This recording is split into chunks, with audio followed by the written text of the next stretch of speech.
Boa noite, minha gente, de novo. Estamos aqui.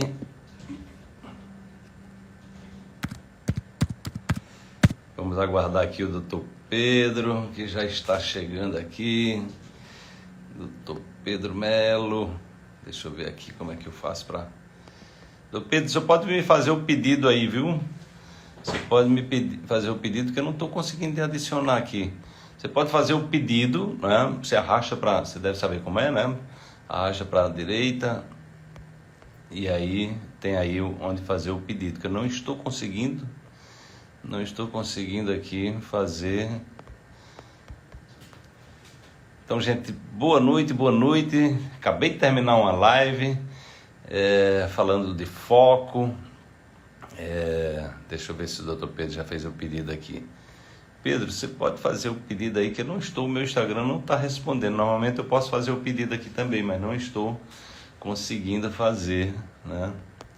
Nós acabamos de terminar uma live agora, então vai ser o segundo tempo. Nós vamos estar falando sobre... ele acabou de... Então vamos receber o doutor Pedro Melo, ele que tem um trabalho aí voltado para o uso terapêutico da cannabis. Boa noite, Pedro. E aí, boa noite, Wallace, tudo bem? Tudo bem, e você? Tudo tranquilo. Tá no consultório ou tá em casa? Então, agora o consultório é em casa, né? Porque os atendimentos estão sendo realizados online. Perfeito, é verdade. Eu tinha esquecido desse detalhe, é isso aí. É isso Estamos aí. nessa. Maravilha. Então seja bem-vindo aqui. Deixa eu procurar aqui onde é que eu estava. Que eu tenho aqui informação é o Carlos, né? Que é o menino lá da sua equipe, né? Não, o Lucas, né? Isaac. Não é o Isaac, Lucas? será? Ah, o Lucas sim, da parte exatamente, é o O Lucas. O digital, né? Isaac é Porque eu meu estou assessor pegando, pessoal. aqui que ele me mandou um mini currículo seu só para fazer uma pequena apresentação. Então, gente, você que está chegando aí, aproveita e convida, né? E convida mais pessoas para que vocês vão ter uma informação agora com um grande especialista no estudo da aplicação terapêutica da cannabis aí desde 2014, né? O doutor Pedro Melo, ele que é médico acupunturista, né? Pós-graduado em DO e especialista em neurociência aplicada pela Universidade Federal de Pernambuco, é membro associado também do Instituto Jurema e membro da comissão científica das associações Acolher, Cultive e Sativoteca, e também prescreve a cannabis, né, medicinalmente desde 2014, né? Então, Pedro, eu gostaria que você trouxesse um pouco aí dessa história da cannabis, né? Então, a cannabis é algo que vem aí de mais de 2.600 anos antes de Cristo, já tem registro na China, se eu não me engano, né? E cientificamente nós já temos aí pesquisas científicas. Eu me lembro quando eu estive nos Estados Unidos algum tempo atrás, de pesquisa de um pesquisador israelense, né, trazendo assim evidências científicas, né, do uso da cannabis, né? E hoje está cada vez mais claro, né, que nós estamos diante aí de um grande medicamento, né? E o mundo inteiro está se abrindo para isso. O ano passado eu estive no Colorado, então no Colorado as pessoas podem cultivar. Inclusive eu fiquei na casa no Airbnb, onde a senhora ela cultivava na sua própria casa, né? Então está havendo uma flexibilização nesse sentido pelo reconhecimento desse potencial terapêutico. Então eu gostaria que você contasse um pouco dessa história, né? O que é que motivou você como médico está fazendo um trabalho como esse, né, que certamente você deve ter muitas histórias aí para contar de contribuição de pessoas que passam, né, por muitos problemas de saúde e que a cannabis tem esse potencial reconhecido cientificamente, né, de atuar em muitas doenças crônicas e autoimunes. Então, conta um pouco dessa história para a gente, né, e da tua motivação de fazer um trabalho tão especial como esse que você faz. Tá bom. Boa noite, Wallace, mais uma vez. Boa noite a todas e a todos que nos assistem, né?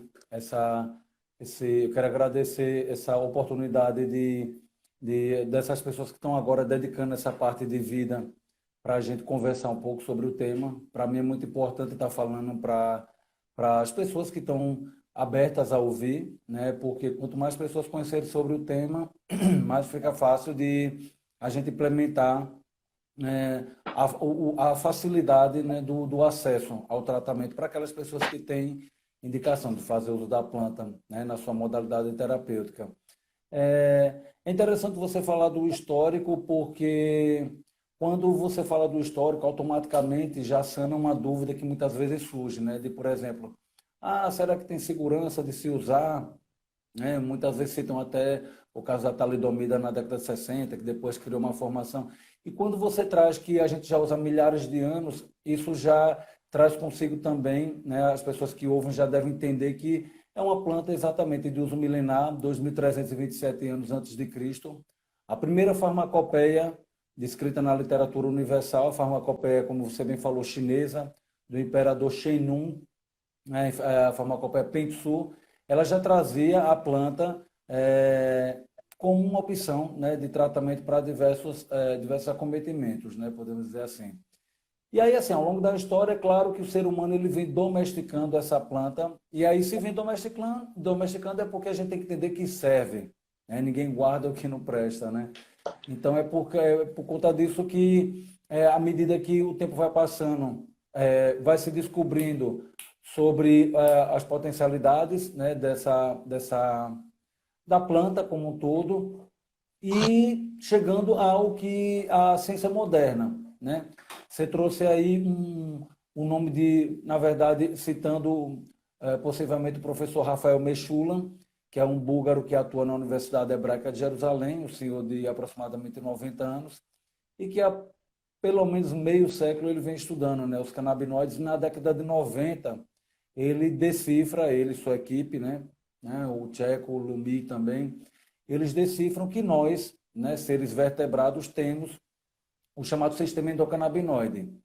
E aí é algo que tem que pensar de forma revolucionária, porque até então ninguém estudou isso, nem sequer nas escolas de medicina. A gente estuda sobre o sistema respiratório, neurológico, né, Então, nós temos um gastrointestinal. sistema neural, que é um sistema canabinoide, que aqui são Na receptores verdade, dessa influência. os seres mais antigos, né, os seres mais antigos, os hidras, né, o sururu, né, que a gente conhece, ou como eu digo, né, o gato, o cachorro, e nós seres humanos temos um sistema, que é o chamado sistema endocannabinoide. E esse sistema, na verdade, mais do que um sistema neural, ele atua como sendo um sistema que ele modula, ele atua como se fosse um maestro dos demais sistemas. Então, ele atua, né, interferindo no sistema cardiovascular, no sistema neurológico, no sistema gastrointestinal. Então, quando eu trago essa afirmação, já é de se entender que a proposta para se tratar com a planta, ela é uma proposta de uma abordagem terapêutica diferenciada. É por isso que o seu canal é super adequado para estar falando sobre isso. Porque, na verdade, o que a gente vai fazer é o quê? A proposta aqui não é dar mais um remedinho. Toma mais um remédio, já está tomando vários, a maioria dos pacientes, ou até quando não toma, não, toma um remédio. Não, a ideia não é essa. A ideia é de dar uma dose extra de algo similar do que o corpo fabrica. Ou seja, nós, né, o sistema endocannabinoide, nós fabricamos de dentro canabinoides, né?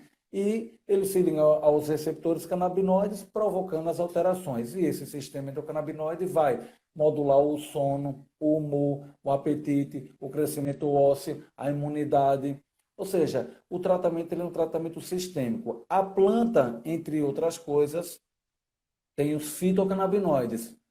Né? Do que já se sabe, a planta cannabis sativa, que é a única que tem, né, os canabinoides, contém os canabinoides, até o que se sabe.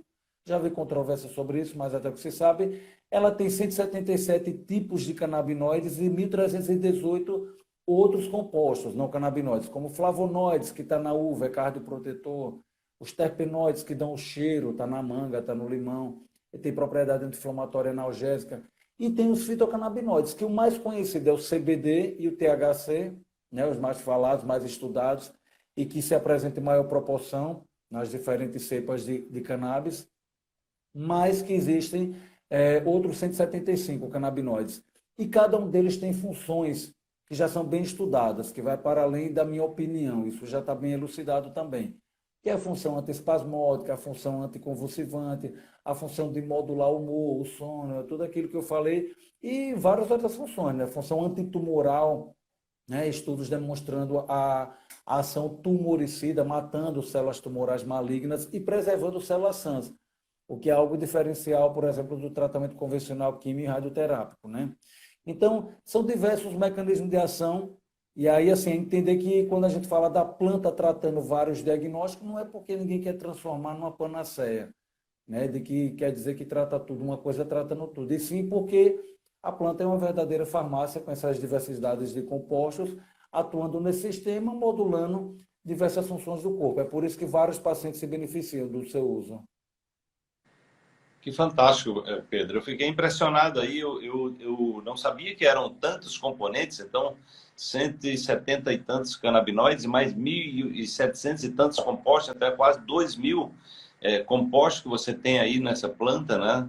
E aí tem um aspecto que eu acho muito interessante, porque normalmente a indústria farmacêutica ela trabalha com a ideia de tirar o princípio ativo, né? Normalmente o princípio ativo, digamos, os mais, digamos assim, cobiçados, né? Que estão associados a muitos dos efeitos, né? É o THC, né? E os canabinoides, né? E o CBD, né? No entanto, você está falando aí de quase 2.000 substâncias, né? E eu estou me lembrando do que se chama de efeito comitiva, que você tem também nos óleos essenciais, né? Você tem óleos essenciais que tem 200, 300 substâncias. O limoneno também é considerado um anticâncer. A pessoa, não, vamos isolar o limoneno, mas o limoneno está lá tem um monte de substâncias juntas, né? E aí você simplifica algo que é extremamente complexo, né? E aí é exatamente, na verdade, quando você está tomando óleo de uma planta dessa, você está trazendo a sabedoria que foi desenvolvida pela própria natureza, né? Criando um medicamento, né? É uma planta que, na verdade, né? Você está trazendo um dado aí que eu não sabia, que é que existe um sistema, né? Um endocannabinoide, ou seja, um sistema que interfere nos outros sistemas do corpo. Então, isso é muito relevante, né? Então, é muito importante as pessoas terem esse conhecimento, que a gente está falando, na verdade, de um medicamento da natureza de amplo espectro, né? Que governa, que interfere nos demais sistemas do corpo. Então, isso é extraordinário, não é, Pedro? Exato, exato. É pensar nessa proposta de modulação. O paciente, veja, na verdade, as pessoas que fazem uso da cannabis, seja da forma mais apropriada ou não, entendeu? Elas estão procurando modular algo, né? Estão procurando um equilíbrio, né? De saúde física e mental como um todo. Tanto que vários pacientes que, por exemplo, pessoas que são usuários e que auto se denominavam em algum momento como uso recreativo, percebiam e chegam até a consulta, percebendo que na verdade é um uso terapêutico. Ah, eu fumo antes de dormir. O problema aí é que não está sendo um tratamento otimizado, porque você está usando de uma forma onde danifica o trato respiratório e que também você não está tendo um acompanhamento preciso para a gente balizar melhor, modular melhor, te ajudar melhor a modular. Então, o tratamento ideal é esse, né? Que o paciente, ele, né, a pessoa possa ter esse autoconhecimento, né? O médico ajuda nisso e também que saiba o que é que está utilizando da planta. Esse tema que você trouxe aí, ele já começa sendo um divisor de águas no tratamento, né, dos canabinoides. Porque é exatamente isso. Quando o paciente, ele, por exemplo, passa na consulta, ele fala bem assim, tá, entendi, peguei o papel, o laudo receituário, você constando que, após sua avaliação, que eu tenho indicação para fazer, e agora eu faço o quê? E aí a gente tem que explicar. Existe já um divisor de água. Você vai fazer o tratamento com um canabinoide isolado, né? No caso, o canabidiol, existe o THC também isolado, mas quase ninguém tem acesso, até pelos trâmites de importação e exportação, né? Da política proibicionista. E você tem o CBD. E aí, quando você tem o uso do fitocomplexo da planta como um todo, né, que ela consegue dar uma maior segurança e eficácia. Então, por exemplo, eu explico ao paciente, olha, se você quiser usar o canabidiol, tudo bem, olha, a tramitação é aqui, você dá entrada no pedido de importação da Anvisa, ou então compra o que chegou na farmácia esse ano, pelo valor de R$ 2.000, né? Bom, Então, tipo assim, o canabidiol vendido pela Prata e Dona Dulce, que chega nas drogarias nesse primeiro semestre, ele tem esse valor, né? Então, e o Nas Mevatil, farmácias já, aqui no Brasil. sim, por exemplo, o Mevatil, que é um medicamento produzido pela GW Pharma do Reino Unido, ele, no nome de Sativex, né, no exterior, ele tem 25 miligramas de CBD e 27 miligramas de THC por ml para tratar dor e espasmo de paciente com esclerose múltipla, né? E custa R$ 2.800, 3 frascos de 10 ml. Nossa. E aí você tem o composto isolado. Sendo que, assim, esse princípio que você falou do efeito comitiva, que é o uso do fitocomplexo, que é onde eu digo ao paciente, se você tem paciente que vai estar contente e vai se dar bem com o tratamento com canabinoide isolado e com fitocomplexo. Agora, se você perguntar qual é o tratamento otimizado, é você usar o fitocomplexo. Isso é a minha abordagem, acreditando exatamente no que você falou, o chamado efeito comitiva, onde a gente sabe que a ação em conjunto, de forma sinérgica, né, vamos dizer assim, somatória, desses compostos, ela consegue atuar melhor do que você botar um composto isolado. Né? Isso é simples de entender, porque, por exemplo, você pega o terpenoide, você falou limonene, por exemplo, aí ele vai se ligando nos receptores vaniloides, que são um tipo de receptor para modular a dor. Aí você já tem os fitocannabinoides que já vão em outros receptores canabinoides, então ele está atuando em várias frentes. E evidentemente que quando você utiliza um composto isolado, é mais fácil do corpo se acostumar. Isso não precisa ser médico para entender. Na verdade, assim, o meu corpo se acostumou, né, cria na chamada tolerância. Quando você tem um fitocomplexo, isso pode acontecer, mas diminui. Isso não se aplica somente a cannabis, isso se aplica aos fitoterápicos de maneira geral. Você vai ver os trabalhos apresentados em congresso de fitoterapia, você vai ver compostos que têm uma ação determinada, mas que o conjunto, de maneira geral, ele vai ter esse efeito mais benéfico. E aí também não teria sentido, né? Imagina Pernambuco com esse clima, entendeu? Com esse potencial que já foi, não sei se atualmente, mas já foi o maior produtor de cannabis do Brasil, consumida no Brasil nas diversas formas, a gente, né, ficar refém de... E aí, assim, vou até trazer um termo para a gente que está discutindo exatamente nesse momento o projeto de lei 399, né, que está em tramitação aí, vai entrar em tramitação. E aí, o que acontece? Essa coisa do medicamento. Na verdade, a planta, a gente traz um conceito de remédio, entendeu? O Uhum. medicamento, ele já tem uma característica específica, né? Que ele vai ter essa coisa. É quando a gente diferencia do fitocomplexo do isolado. Mas, de maneira geral, é isso. É uma farmácia que está contida naquela planta, que é um verdadeiro presente da natureza, que por muitos anos foi trazida para nós como erva do diabo. Eu nunca ouvi falar que diabo ajuda ninguém, né? Então, ela se mostra como uma planta de poder, uma planta sagrada, e por isso que justifica essa domesticação, porque o ser humano vem se beneficiando, e hoje a gente tem mais de 3.500 variações de cepas, né? Então, o que 500 que vai. acontece?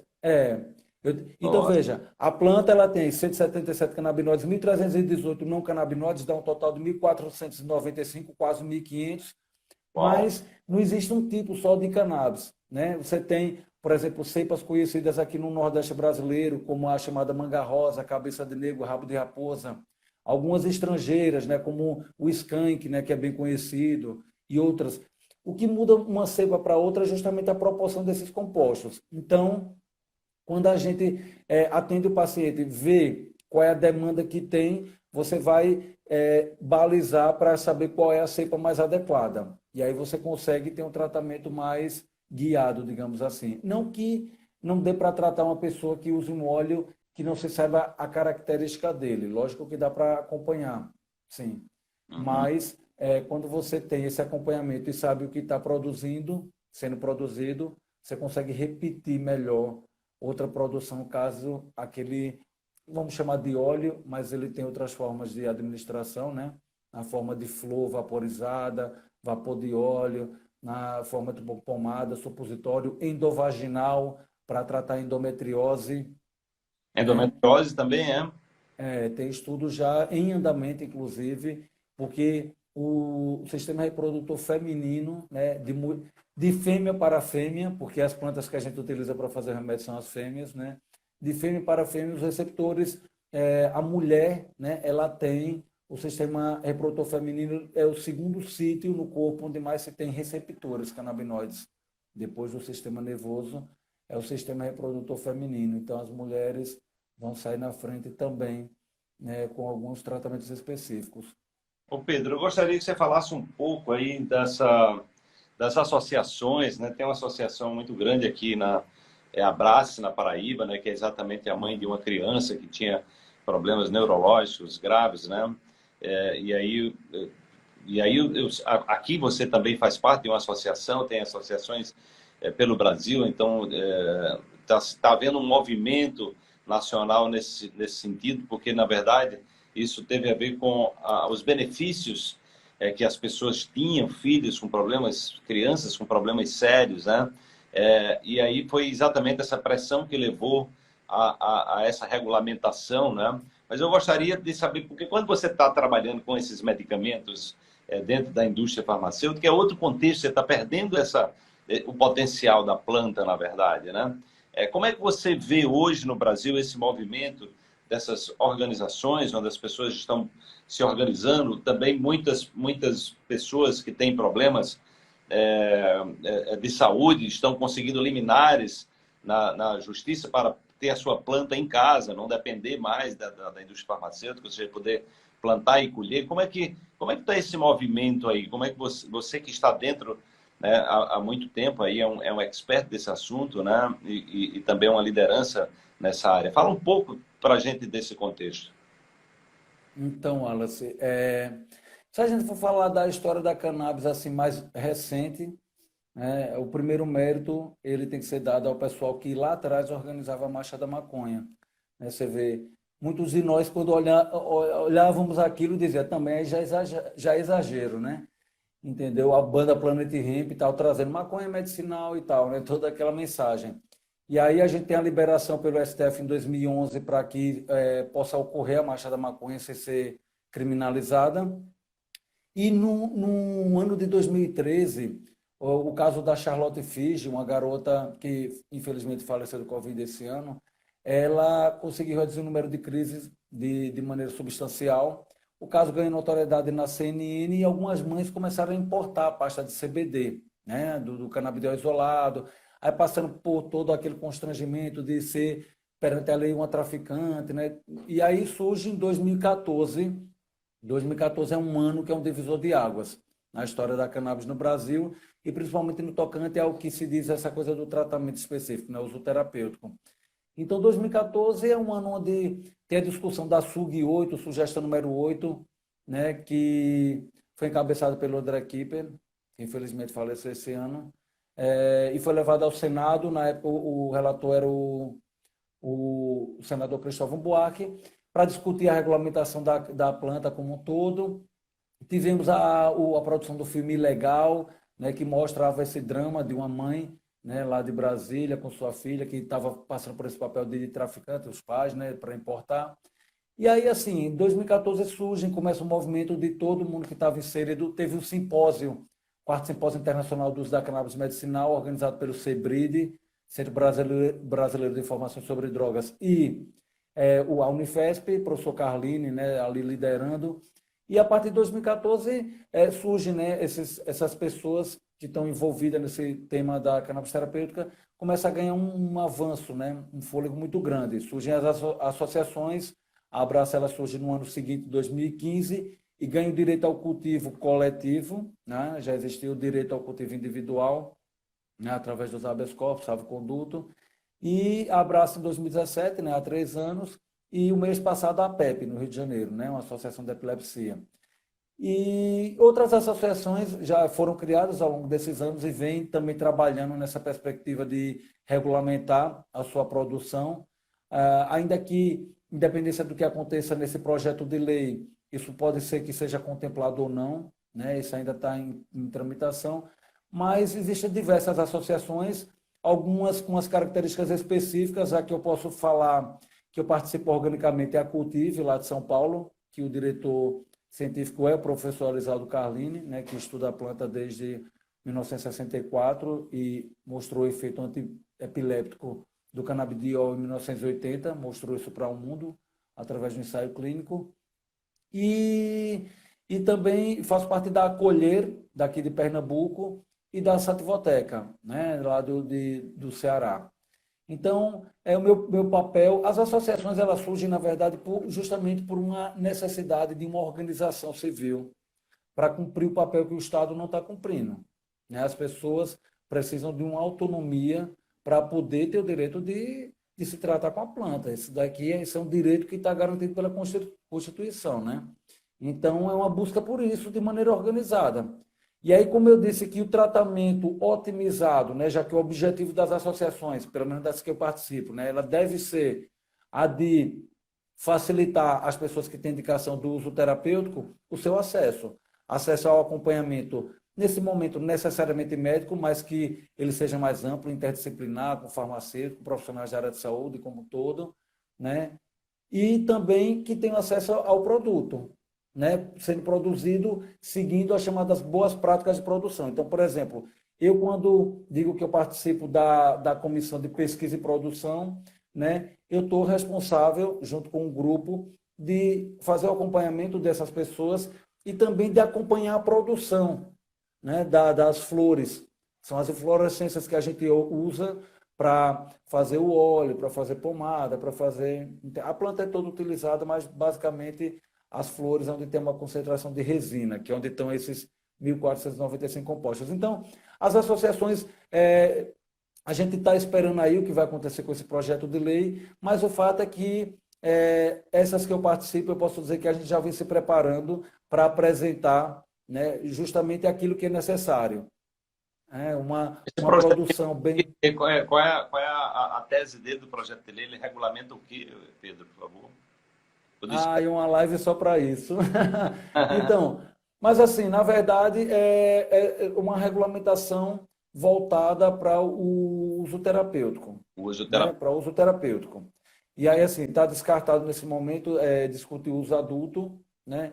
Que é uma coisa que incomoda bastante até quem faz parte de associações que tem na sua política o antiproibicionismo, e aí a gente tem uma dificuldade muito grande porque a gente sabe que a forma como vai ser regulamentado, isso é fundamental, isso desde o que no tocante ao econômico, no social, no que seja de acesso, né, no que hoje ocorre com as vítimas da política de guerra às drogas, né? A gente tem uma dívida de um reparo que o dinheiro arrecadado por uma política de regulamentação, ele tem que ser reinvestido em política social daquelas pessoas que hoje são as vítimas da política de guerra às drogas, que na sua grande maioria é a população negra e pobre da periferia, né? A gente sabe que o título de traficante ele tem CEP e cor, né, na sua maioria. É claro que, dependendo Uhum. da perseguição até política, isso pode se estender, mas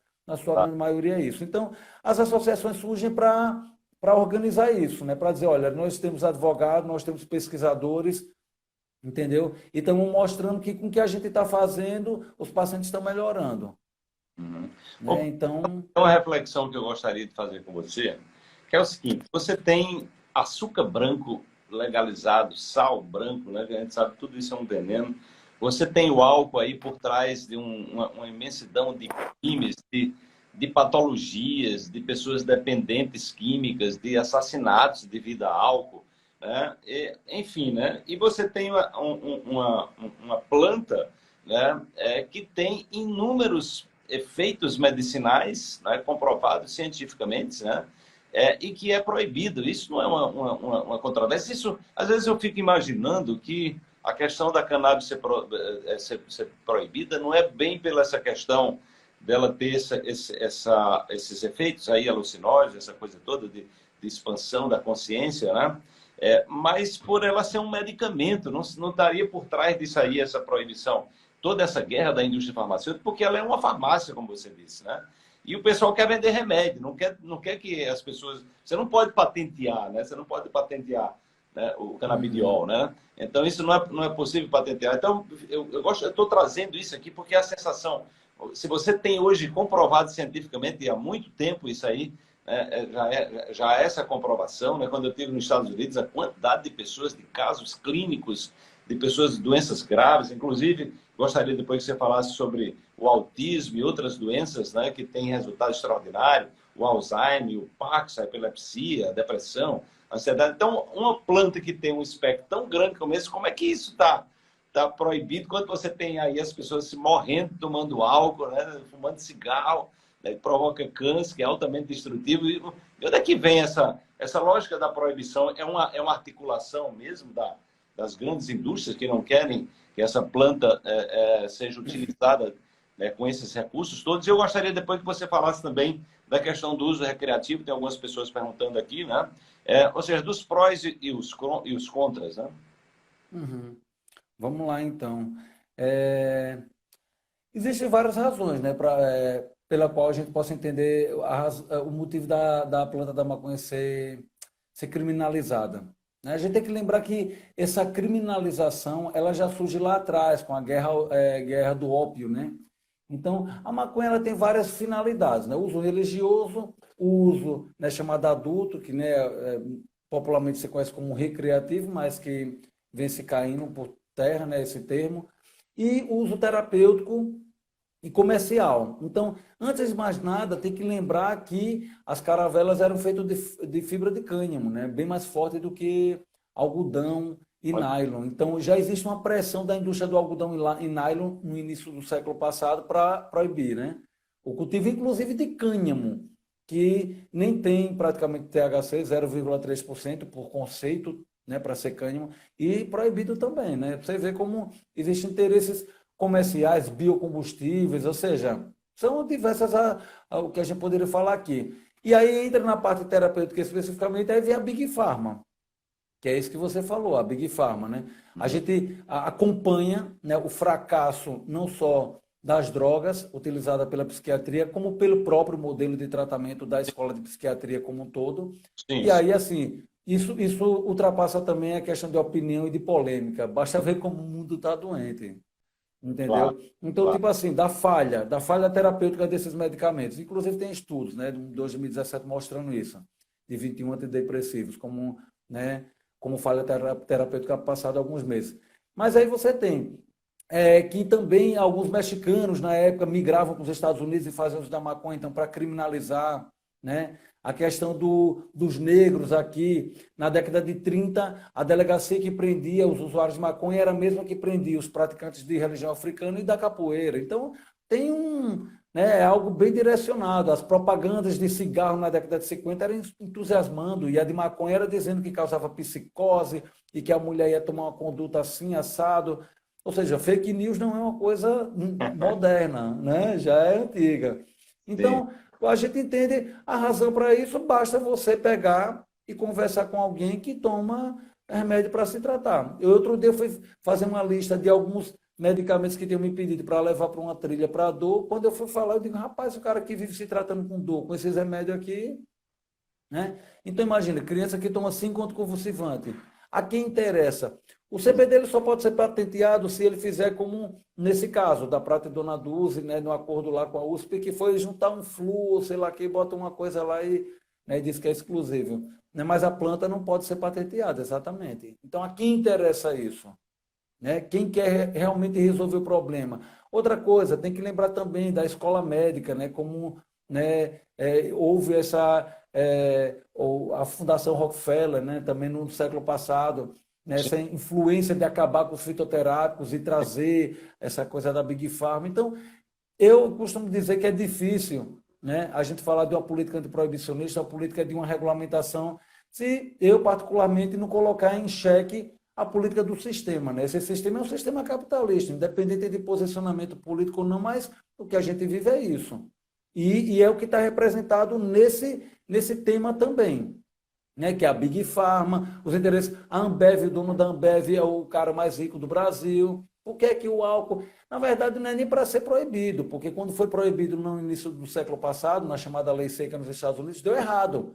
Porque Claro. aí foram fabricar clandestino e surgiu Al Capone. Mas, assim, o que a gente tem que fazer? O Estado tem que se empoderar de regulamentar isso, né? Entendendo que quando existe um uso individual, quando a pessoa está plantando um remédio em casa, é um remédio, igual você planta qualquer outra coisa.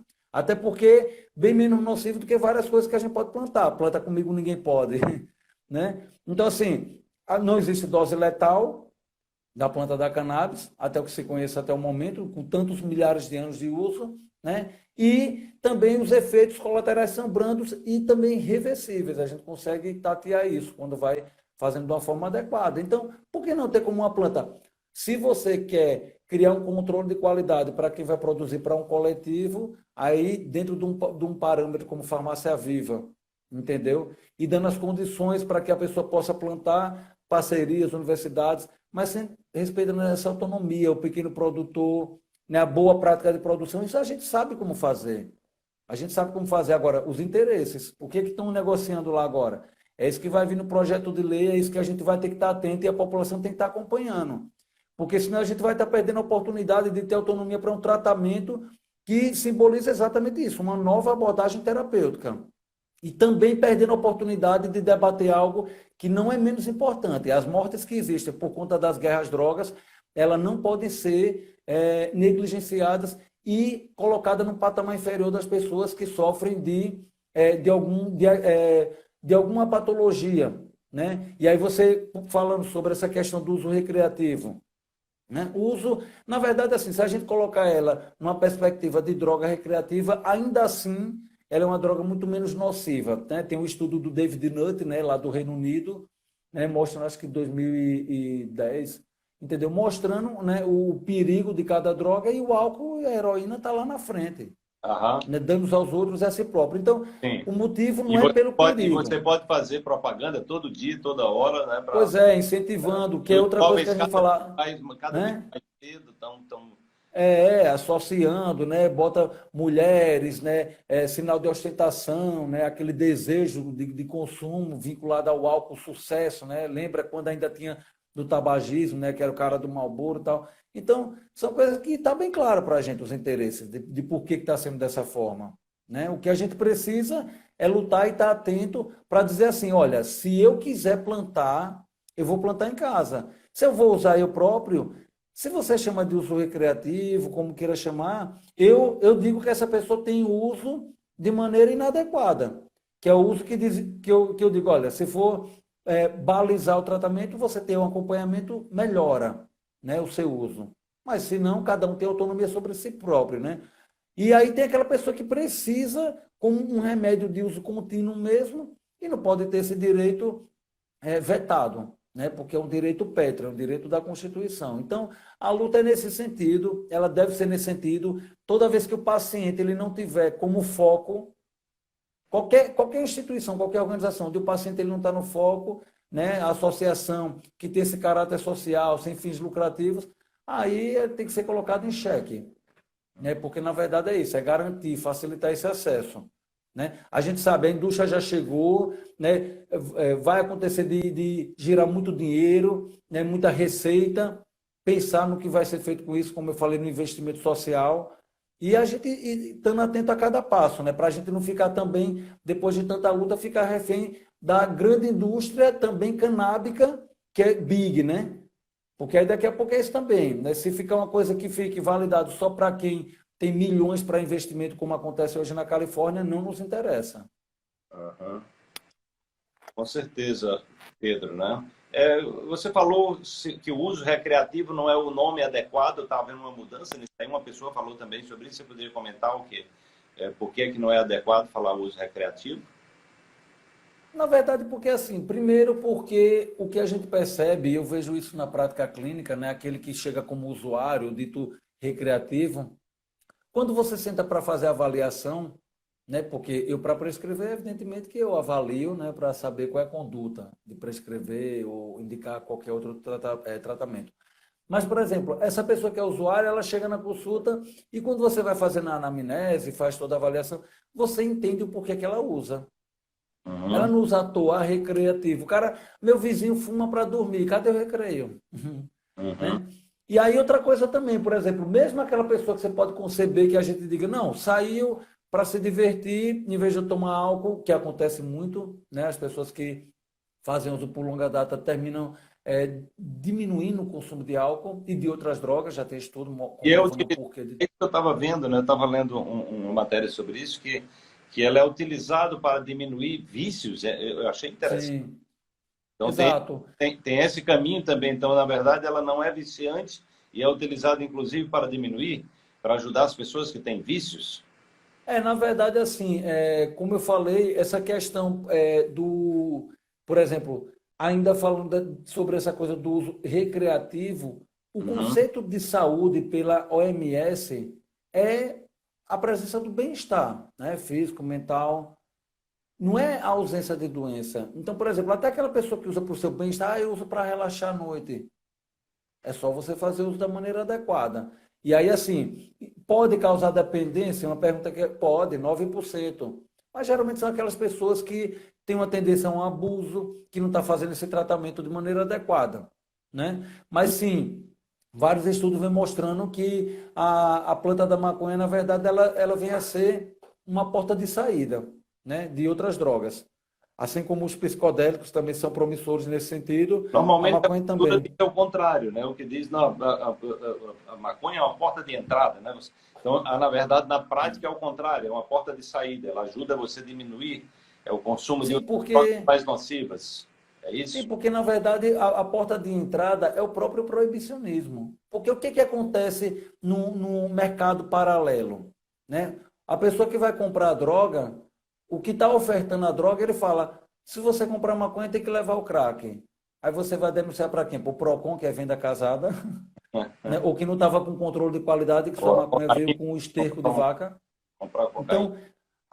Então, aí você, a porta de entrada é isso, que você termina tendo que lidar com relações que te induzem ao uso de outras coisas. A porta de entrada é o álcool, ou o açúcar, que nem você falou. Sim. Entendeu? Qual é a primeira droga que todo mundo experimenta? É a maconha. Quem foi que experimentou a maconha como primeira vez?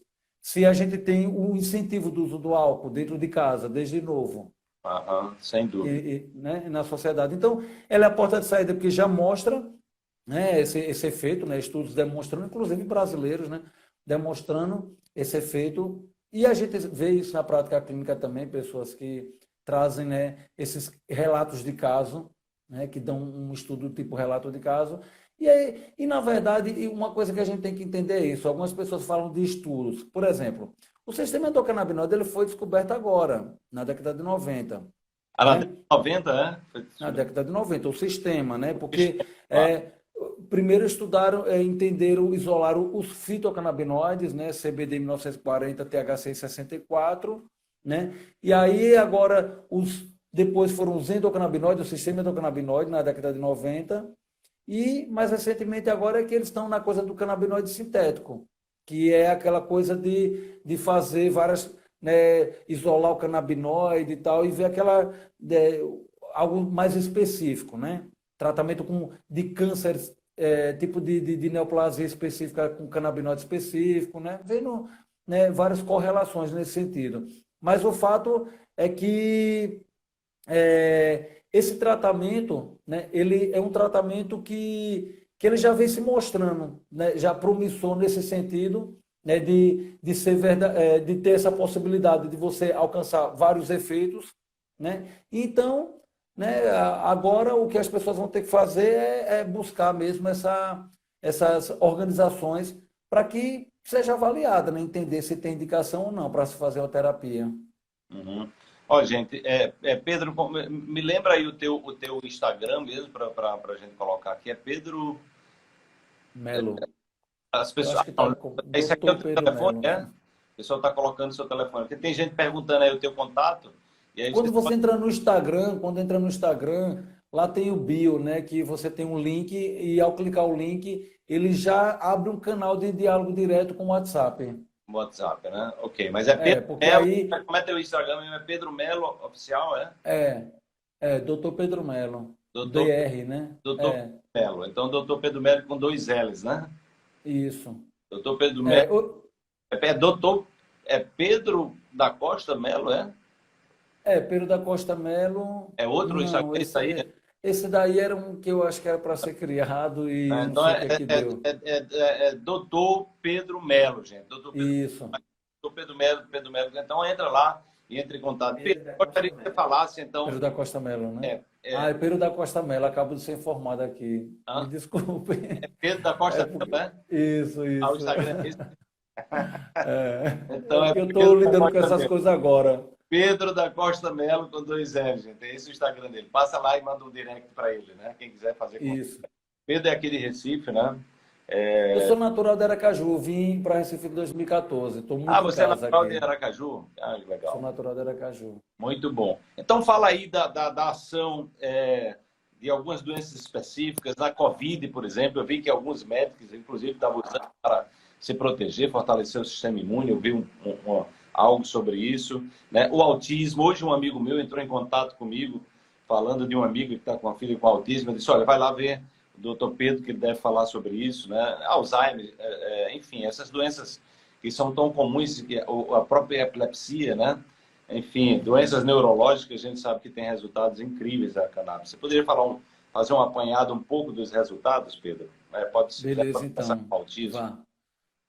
Posso começar com autismo, sim. Vou fazer aquele. Vou tentar falar numa linguagem onde as pessoas que também não são da área específica compreendam até chegar em nomenclaturas específicas. O autismo ele começa a ser estudado de uma maneira mais frenética a partir de 2018, né, com tratamento com os canabinoides em Israel. Já tem estudos anteriores. E aí o que é que eles perceberam, né? Eles começaram, tem um estudo que ele compara essa equipe do Rafael Mechula mesmo, eles comparam o canabidiol e esse estudo serve de base para depois estudar o canabidiol em comparação com o fitocomplexo. Bem bacana isso, né? Um estudo duplo cego, né? Ensaio clínico, aquele que no formato da ciência ele traz como um estudo de rigor científico, né? Eu quero dizer. E aí ele pega um outro estudo no ano passado, 188 pacientes também, que eles vão avaliar o que, é que eles avaliam, né? Eles pegaram um extrato numa proporção de 20:1 CBD-THC, mas é o fitocomplexo. A gente tem cepas que garantem essa proporção, né?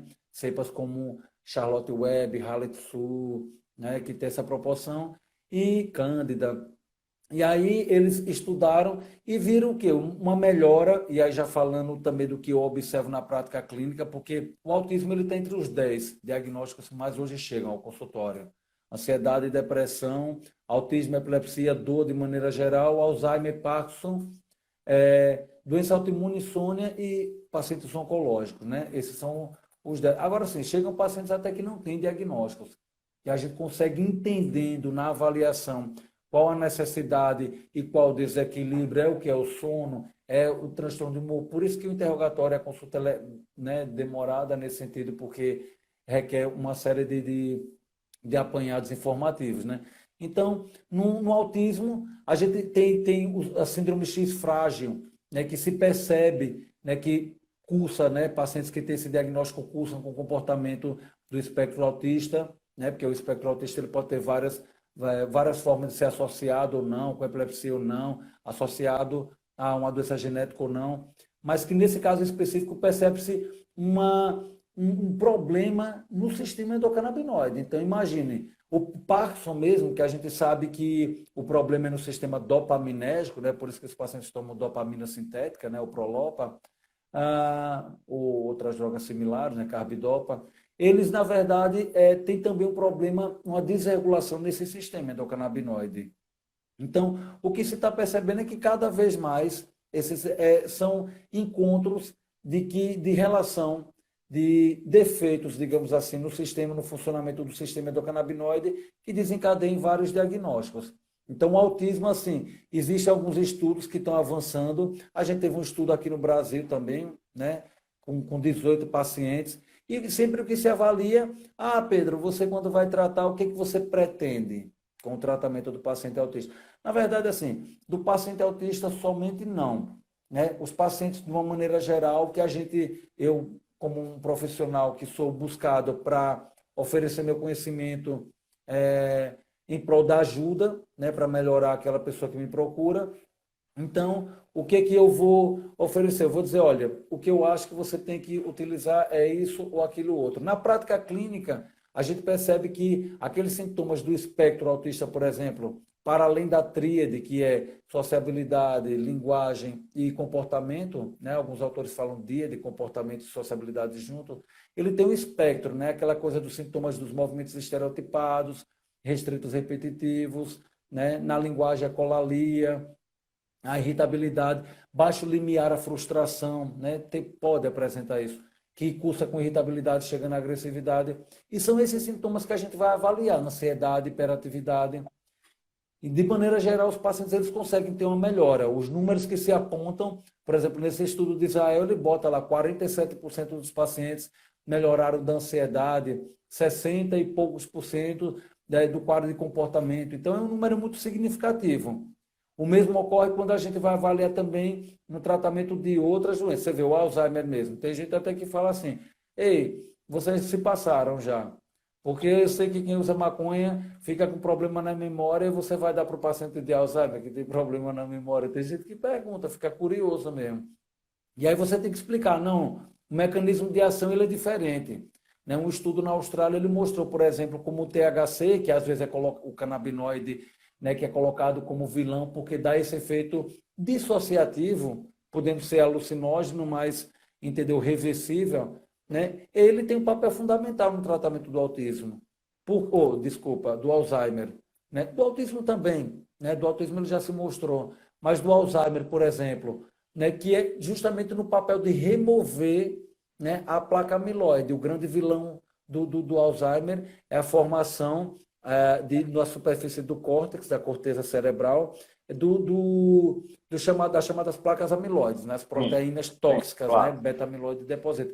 THC destrói essas proteínas tóxicas, né? E também ele se interpõe entre um receptor acetilcolinesterase com o neurotransmissor acetilcolina. Ele não deixa que ele venha esse receptor para a enzima, receptor não enzima, para ser degradado. Então ele permite que esse neurotransmissor ele fique circulando mais tempo. Porque você pega uma bula de paciente que faz uso para tratamento de Alzheimer, você vai ver uma proposta de ofertar mais acetilcolina. Então, tem vários mecanismos de ação, né? Vários mecanismos de ação. Na dor, na modulação, por exemplo, uma coisa interessante é que os endocannabinoides, como neurotransmissores, né? Quando eu falo neurotransmissores, para quem não é da área para entender, os neurônios, né? Que são células do sistema nervoso central, entre outros, né? Eles se comunicam através da sinapse, né? Emitindo o quê? Uma mensagem neuroquímica, mandando neurotransmissores. E o endocannabinoide, ele é um neurotransmissor com uma característica peculiar diferente dos demais. De outros neurotransmissores, como dopamina, acetilcolina, noradrenalina, serotonina. Ele é diferente porque, entre outras coisas, ele tem um efeito que nos outros não se apresenta. Né? Ele sai do neurônio, né? O neurônio que está se comunicando um com o outro, pré e pós-sináptico, ele sai do pós para ir para o pré. É um mecanismo retrógrado. Então, manda o endocannabinoide, por exemplo, esse aqui está recebendo muito estímulo, muito hiperexcitado, o paciente está convulsionando.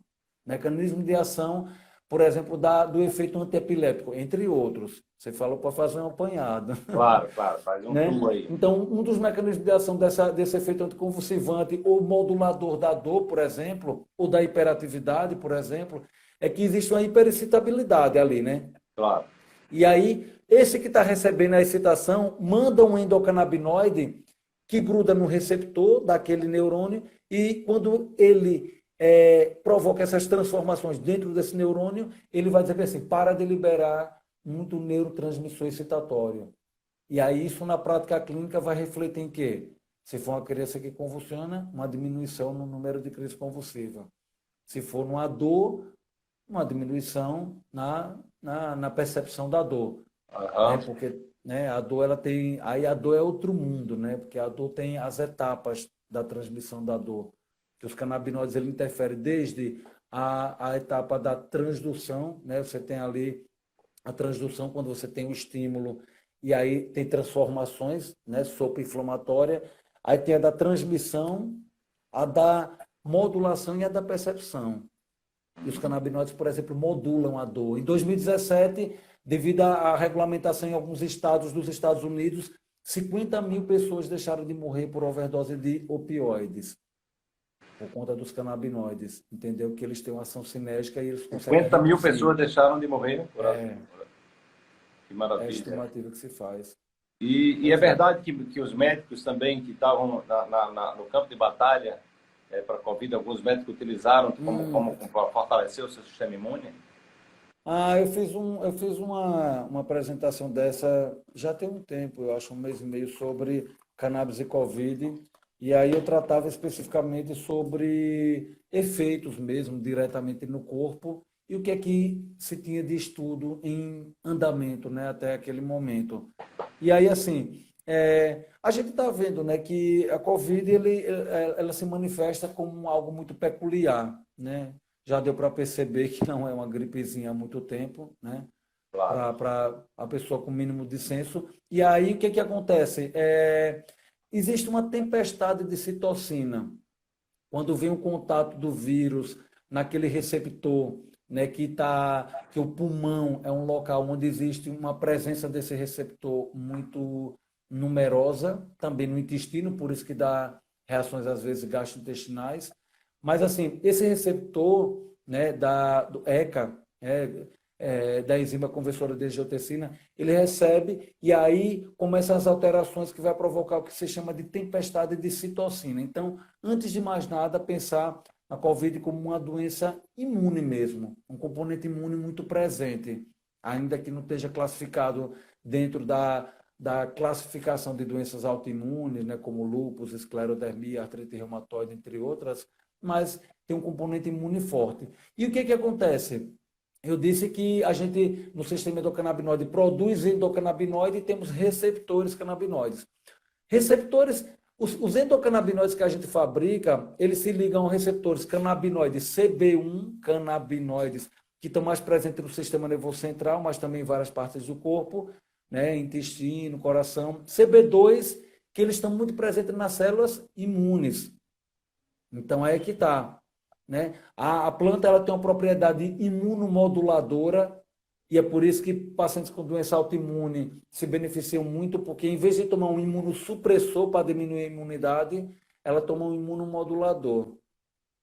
Né? E aí, assim, quando a gente fala de Covid, nessa tempestade de citocina, né, na hora que tem o contato do vírus com esse receptor no pulmão e em várias partes do corpo, vai provocar aquela reação inflamatória, porque o corpo vai querer reagir e vai dizer, olha, tem invasor.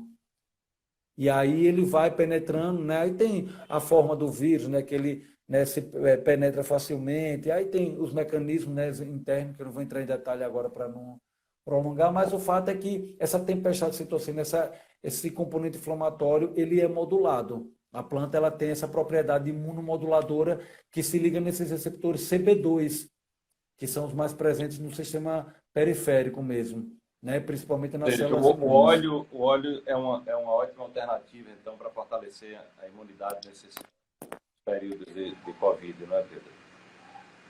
Sim, porque ele tem, na verdade, essa proposta imunomoduladora, né? Que Uhum. já é bem conhecida. Então, é claro que assim, se você perguntar, tem pessoas que vão dizer, mas faltam estudos. Eu acho que foi uma parte que eu ia falar e terminei me passando.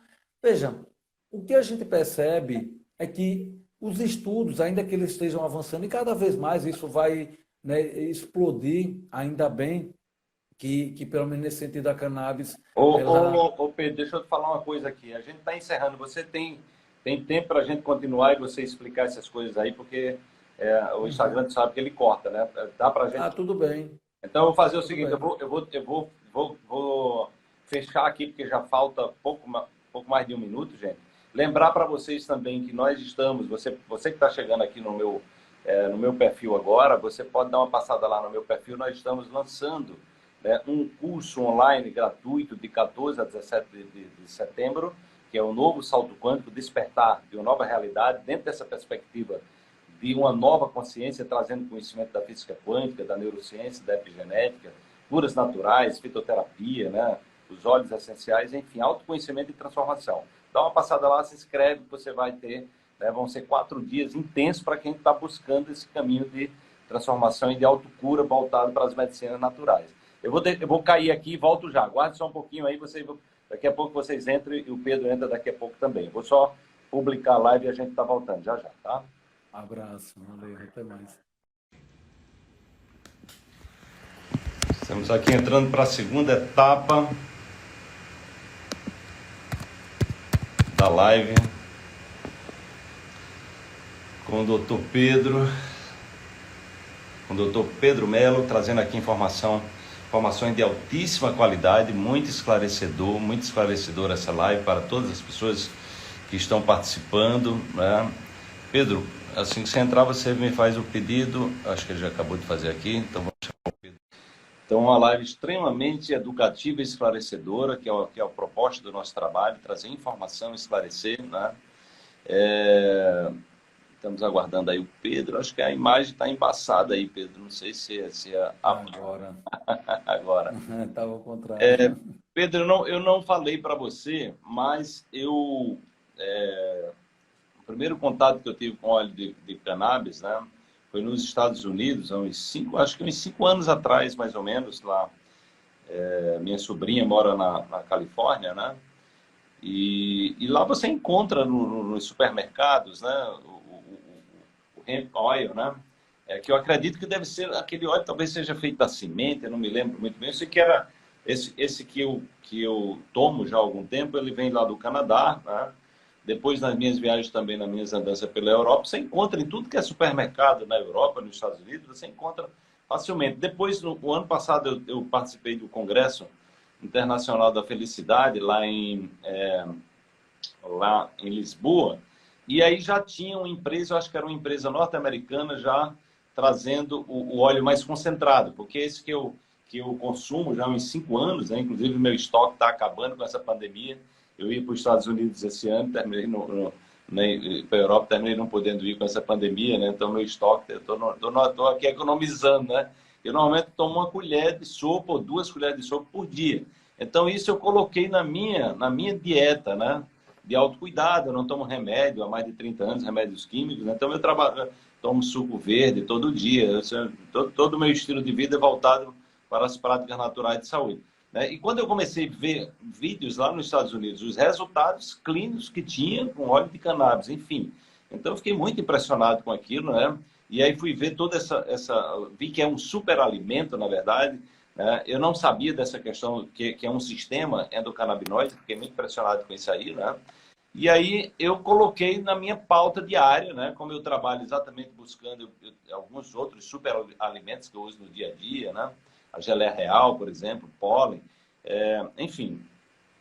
Isso eu introduzi como uma cultura, né? Eu fico imaginando que isso poderia ser algo, por exemplo, no Colorado, a economia do Colorado, que era um estado que estava economicamente falido, ele se levantou exatamente em função da cannabis, né? Então nós temos o tráfico, né? Nós temos o tráfico que está por trás de todo esse crime organizado, de toda essa violência, só faz crescer ano a ano, né?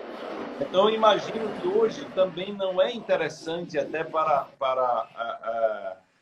exatamente essa estrutura de tráfico que envolve política, envolve a polícia, envolve, né, legalizar, porque há um interesse muito grande por trás do crime organizado de se manter isso, porque você poderia estar botando esse povo para pagar imposto, para gerar riqueza, entendeu? E proporcionar saúde, como já está acontecendo em muitas partes do mundo, né? Então, nós temos uma grande hipocrisia em cima disso, né? Ou seja, um moralismo por trás, né? As pessoas não estão pedindo para proibir o álcool, a cerveja, ninguém está, né, fazendo parcial, se preocupando com isso. Mas você tem um moralismo que foi, me parece, diante do poder dessa planta, foi algo que foi fomentado pela indústria farmacêutica, possivelmente, né? Porque, na verdade, é uma grande farmácia, né?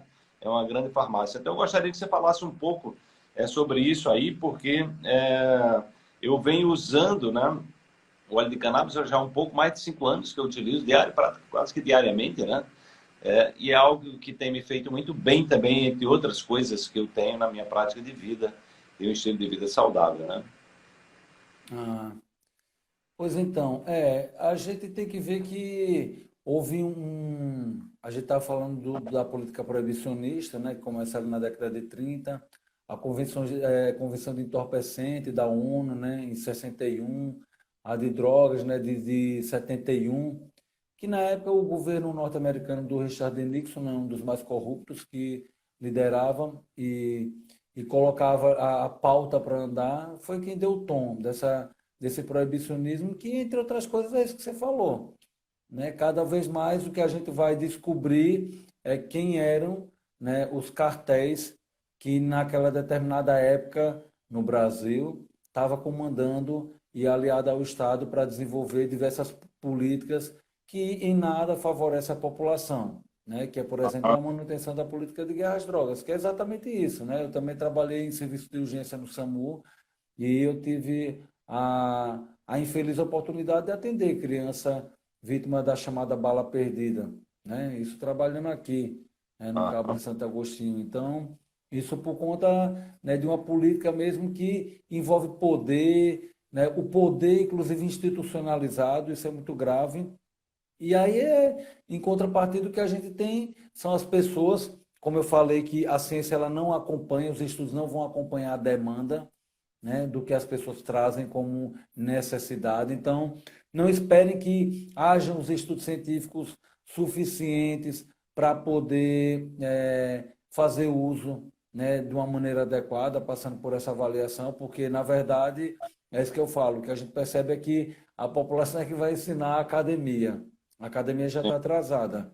Inclusive, Sim. outros. Aí você falando sobre poderes, sobre toda essa coisa, você vê, né? O Conselho Federal de Medicina que se posiciona de uma maneira, junto com a Associação Brasileira de Psiquiatria, de uma maneira que eu posso falar com a maior tranquilidade e consciência da palavra, mas irresponsável, entendeu? Quando publica, por exemplo, um folheto informativo sobre tragédia da maconha, né? Inclusive se utilizando de uma anuidade que eu sou obrigado a pagar, entendeu? Para publicar aquilo, inclusive um decálogo da maconha, né? Que são 10 pontos que trazem, que são o fake news mais moderno, né? Que eu poderia estar citando agora. Então, é uma coisa que é muito complicada, né? Nesse sentido, mas é uma informação que não tem volta mais. Esse museu de grandes novidades, ele Claro. não tem volta. O que a gente agora não está mais discutindo é como se vai regulamentar. Há muito tempo a gente vem dizendo, né? A preocupação que a gente tem que ter e estar de olho é como vai regulamentar, né?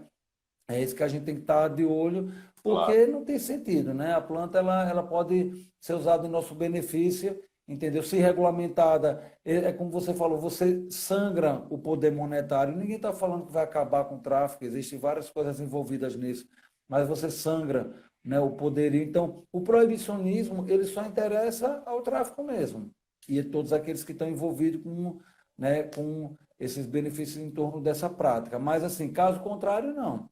Caso contrário, Claro. o que a gente vai ter é o Estado, né, arrecadando e pessoas se empoderando, né, pagando impostos dessa verba para poder justamente estar investindo, né, em políticas sociais. É exatamente isso. Claro. Pedro, então vamos voltar ali para aquele tour que você estava fazendo, né? É bem educativo sobre o uso específico de algumas enfermidades crônicas e autoimunes, né? Para você trazer aí para as pessoas que estão vendo, né? Então você chegou a falar do Parkinson, não? Sim, o Parkinson, por exemplo, o Parkinson, você vê, a gente eu falando da comparação do que é a prática clínica, e é interessante que o profissional médico tem essa sensibilidade também, de que vai se tratar. Aquilo que vem nos estudos não representa o que a gente faz na prática clínica. Por exemplo, você vai ver, tem pessoas que me perguntam, e o Parkinson? Né, como é que você trata o Parkinson? Eu vi um estudo que mostrava que usava 50 miligramas de CBD de 8 em 8 horas. Não, não é assim. Né, o paciente de Parkinson, você, ao avaliá-lo, você vai perceber que ele pode apresentar sintomas motores e não motores. Dos motores, tremor em repouso, lentidão do movimento, né, a bradicinesia, inclinação e rigidez postural, e o não motor é transtorno do sono, da cognição, do humor, fadiga, constipação, né, que é a pressão de ventre. Então, independência do que está predominando ali, você vai fazer aquele jogo do extrato, né, e para poder indicar, né? A gente sabe que, por exemplo, o THC ele tem um papel importante nesses sintomas motores, né? O CBD, uma ação antipsicótica, né? Que muitas vezes o paciente de Parkinson ele pode cursar com sintomas de alucinação auditiva e ou visual, né, provocado tanto pelo diagnóstico da doença de Parkinson ou até mesmo pelo uso do medicamento, né, o Prolopa, que o paciente começa a subir a dose dele para alcançar aquele efeito que não alcança mais, ele pode dar esses efeitos colaterais importantes. E aí a gente entrando o extrato, né, da cannabis, a gente consegue modular isso, diminuir o uso do Prolopa. Isso é outra coisa interessante também, né? Os benefícios, eles são inerentes tanto do efeito desses compostos que existem na planta, como também por conta da possibilidade de diminuir o uso de medicamentos químicos, Sim, claro. entendeu? Porque uma pessoa perguntou aqui, Pedro, né, que tem depressão e que usa medicamentos químicos. Então, ela pode ir desmamando e substituir o medicamento químico. Porque a gente sabe que esse medicamento químico ele é viciante, né? Ele não vai nas causas, né? E gera inúmeros efeitos colaterais. Como seria a transição de uma pessoa, por exemplo, que tem depressão ou que tem ansiedade e que vive dependente desses medicamentos, né? Eu já atendi, na época eu atendia muito terapeuticamente, eu atendi pessoas com 10 anos de depressão, 15 anos e até 40 anos de depressão, né? Já tomou todos os remédios que existem, ou seja, no mercado e nunca se curou de nada, entendeu? Como seria esse processo de transição? Como é que tem sido o resultado também de pessoas que têm depressão e ansiedade, que são, assim, avassaladoras nessas doenças, pânico, nessa coisa toda, né?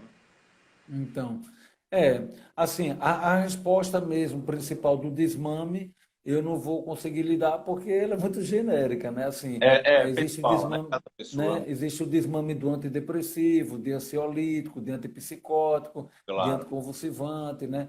E outra coisa, mesmo saindo das categorias de medicamento, cada pessoa também, né? O entorno que tá sendo envolvido, né?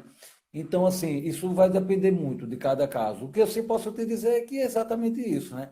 Existe um efeito ansiolítico e antidepressivo conhecido, né, dos canabinoides agindo nesse sistema endocannabinoide, e aí, assim, a gente vai modulando de acordo com o que a pessoa está utilizando e do contexto como um todo. Tem um fato interessante que é o seguinte: em 2006, houve uma fabricação de um medicamento que foi até capa da revista Stoé, chamado Acomplia, né, que ele tem o princípio do rimonabante, e a proposta dele era para diminuir o apetite que o THC ele pode provocar, o CBD pode inibir, que pouca gente sabe disso, às vezes, maconha abre o apetite, não, mas pode inibir também. Ah, é? THCV ou CBD, entendeu? Então, eles lançaram no mercado um medicamento que ele bloqueava a ação de endocannabinoides. Para quê? Para a pessoa diminuir o apetite, né? E diminuir, por exemplo, baixar peso, né? Esse medicamento ele teve que ser suspenso 2 anos depois que ele foi trazido ao mercado, porque ele deu um efeito colateral muito importante, que foi de depressão e alto índice de suicídio. Uau. Então, aí o que é que ficou comprovado ali? Olha aí, quando você bloqueou o canabinoide, o efeito do canabinoide, você teve um efeito depressivo marcante, a ponto de ter que ser suspenso, né? E assim, quem faz o THC, as pessoas que fazem uso, que buscam aquele efeito euforizante, risadas, né, assim, espontâneas e tal. Não é à toa, é porque, né, isso daí, isso por si só já demonstra um efeito antidepressivo. E também a gente tem que lembrar que o processo de neurogênese, ou seja, antes falavam para a gente que maconha matava a célula, né, neurônio. Na verdade, não. Na verdade, o que existe é que ela atua no processo favorecendo a neuroplasticidade, É neurogênese. mesmo? E Uau, isso é uma das explicações do efeito antidepressivo, por exemplo, uau. dessa possibilidade de neurogênese no hipocampo, né? Olha E aí, só. assim, O falando hipocampo está bem e ligado à falando. memória. Sim, está envolvido várias emoções no hipocampo, né? E aí, assim, e aí eu estou falando bem já como neurocientista já, né? Pegando aquela coisa da molécula e tal, porque existe nessa correlação, entendeu? Uhum. Então, existe várias, né? O efeito ansiolítico, então, né? Principalmente naquelas que normalmente são as cepas ricas em CBD mesmo, nesse caso do ansiolítico, ela é bem conhecida também, né? Então, é algo que, tipo assim, você falando dos Estados Unidos, quando você estava lá, em alguns países ela é vendida como suplemento. Você falando, é alimento, como é que é isso e tal. Ela é vendida como suplemento. E é importante entender isso. Primeiro, para dizer bem assim, realmente não tem uma categoria de botar naquele. Você vê, o canabidiol vendido aqui a R$ 2.000 tem que ser prescrito numa receita azul, né? O Aham. Mevatil, que tem THC, numa receita amarela, aquela que prescreve Ritalina, metadona, opioide forte. Então, Tá. assim, incompatível totalmente assim com né, o efeito da substância. Então, são coisas que têm muito a ver com essa questão da política. E quando a gente fala que, por exemplo, em outros estados, né, dos Estados Unidos, levem dito como suplemento, né, isso leva a crer também que, leva a crer não, a gente sabe que ela não passa pelo controle de bioequivalência. Então, muitas vezes existe aquele discurso de o importado, não sei o que e tal, mas lá é vendido como suplemento, nem passa pelo controle de bioequivalência de um medicamento como tal. Sim. É como Entendeu? suplemento mesmo. Então, Você encontra no Whole Food, lá no supermercado, né? então, Eu gostaria que você falasse duas coisas aí, duas perguntas. Tem uma aluna minha aí que está perguntando sobre o efeito sobre o HIV, e um médico que está aqui nos assistindo, né, que tem Parkinson, né, sobre se existe a reversão de Parkinson, né, já também com canabidiol. então, vamos lá. HIV. Bom, quando a gente vai falar de HIV, vou fazer até uma analogia com a neoplasia, né, o câncer, que primeiro que a gente fala assim, existe a indicação para se tratar aqueles sintomas que o paciente pode chegar apresentando, que são sintomas inerentes da própria doença ou do tratamento. Ou seja, por exemplo, falta de apetite, né? A caquexia e perda de peso como consequência, né? A náusea, o vômito, o transtorno de humor é muito comum, né? Cursar com ansiedade, depressão, Esquizofrenia dor, também. né? Oi? Esquizofrenia também. Para falar sobre esquizofrenia. Entendeu? Então, nessa perspectiva, quando a gente vai tratar paciente de câncer ou HIV, né? Vai buscando uma melhoria no sono, no transtorno de humor, no apetite, né? Então, vai buscando nessa perspectiva de tratamento sintomático, né? De alívio, de conforto, né? De aliviar o sintoma. E também pensando, no caso do câncer, de uma ação tumoricida, matando a célula maligna, e no caso do HIV, a gente tem aquelas propriedades antirretrovirais conhecidas também dos canabinoides, inclusive dos terpenoides. Você falando de óleos essenciais. Eu fiquei interessado ali, você falando do curso, entendeu? Tô aqui, ó. Quando eu vou fazer uma live, eu tô aqui, ó, com Aí, alguns óleos essenciais aqui. Tô sempre. entendeu? Pois é, então existe também essa perspectiva, né, de agir na história natural da doença. É isso que eu quero dizer.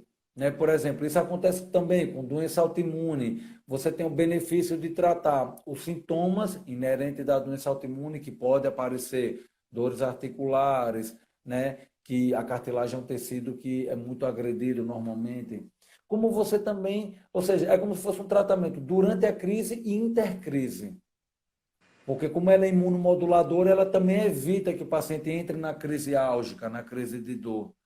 Então, como ela tem um efeito anti-inflamatório e analgésico, na crise da dor, ela vai tratar e ela evita, inclusive, então, pacientes que, por exemplo, né, pessoas públicas que têm que fazer muita viagem de avião, estavam começando a ficar com problema por conta de diagnóstico de uma doença autoimune, como artrite reumatoide, e aí fala bem assim, ó, e quando tiver dor, não tive mais dor. Assim, tipo, aí vem aquela pergunta que, por exemplo, você fez do Parkinson, e aí reverte, e o paciente cura, muita gente pergunta, maconha cura, ou é melhor e tal. Veja, do ponto de vista de nomenclatura, né, um profissional, ele não está autorizado a falar em cura, no sentido de cura, porque cura é uma coisa que, tipo assim, é como dizer assim, até você morrer, tudo pode acontecer, né? Agora, o que a gente pode observar? Por exemplo, eu tenho um paciente que está 2 anos sem ter a crise de dor.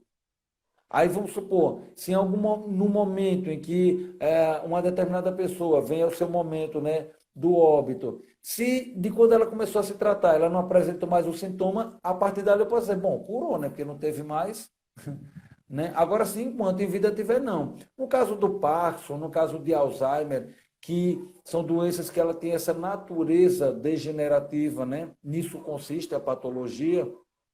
O que a gente vai ter aí, na verdade, é uma correlação de força, uma queda de braço, né? Nessa busca do equilíbrio, onde a doença vai querer levar para a degeneração e os canabinoides vai querer rodar ao contrário. Quem vai ganhar vai depender de cada um.